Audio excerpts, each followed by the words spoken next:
Hi, my name is Megan Ledet. For my semester-long humanities project, I've decided to do my research on Chinese crafts, more specifically Chinese pottery. A big part of the crafts in China, like the pottery and type, a lot of it was like people, like carvings of people or carvings of men on horses or things that were symbolic to them at the time. Like they specified, like they did pots and things like that, but they were more specific within doing sculptures of people. Like it was pottery, but it was of people. Like for instance, I have a picture, an example of one of them, and this is the woman from the book. She's from the textbook, and they made her from pottery, like they made her from scratch.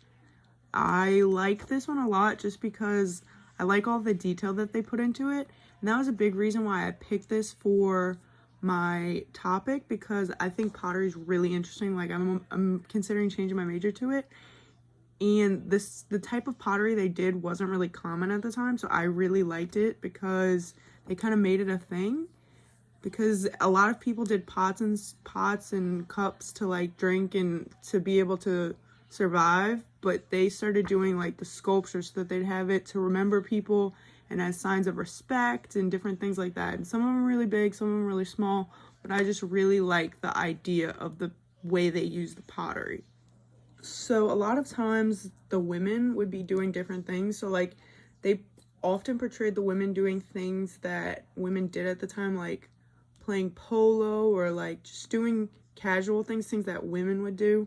But they never really put them doing like strenuous or manly activities because that just wasn't the thing at the time. But a lot of times they portrayed them as like the typical woman holding all these objects and things like that. So a big thing that the Tang and Song people did was they created porcelain. Like they fine-tuned porcelain and made it what it was today, like the porcelain dolls and things like that. So it existed before them, but they kind of made that their craft and fine-tuned it and made it all of what it is today.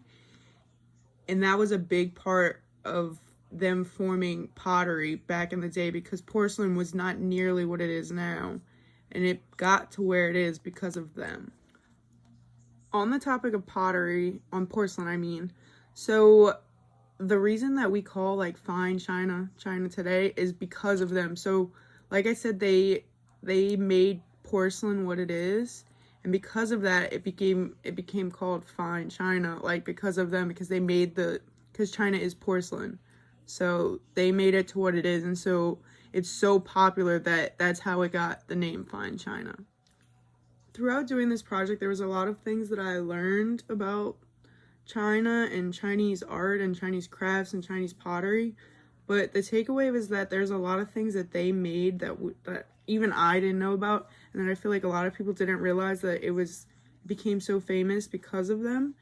And I think the takeaway is that China, even though a lot of people talk things about it, like they are a big part of why our history is the way it is, and we have them to thank for a lot of what we have and what we call our things today.